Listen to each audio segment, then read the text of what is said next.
Poznáte ten pocit, keď sa ráno zobudíte, omylom vylejete kávu a okamžite si poviete: skvelé, zas bude deň pod psa. V tej chvíli ste práve odovzdali zodpovednosť za svoju energiu jednej šálke tekutiny a svet vám vyhovie. V doprave chytíte červenú, kolega má nevhodnú poznámku a vy len potvrdzujete svoju teóriu o zlom dni. A teraz si predstavte iný scenár.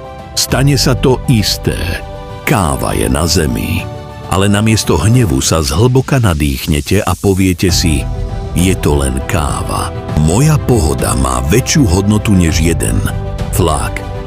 Upracete to s úsmevom a vedome si nastavíte vnútorný pokoj. V ten moment sa deje mágia. Stávate sa svetlom. Vaša pokojná reakcia ovplyvní atmosféru v kuchyni. Deti alebo partner nie sú v strese z vášho hnevu. Ste magnetom.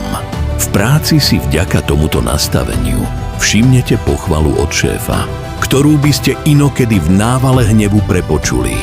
Keď príjmeme zodpovednosť za svoju energiu, vtedy sa stávame zdrojom svetla, ktoré chceme vidieť okolo seba, a magnetom na pozitívne príležitosti, ktoré ku nám prichádzajú v dokonalom súlade. Klikni na tlačidlo odoberať a zapni si zvonček. Budujeme to spolu.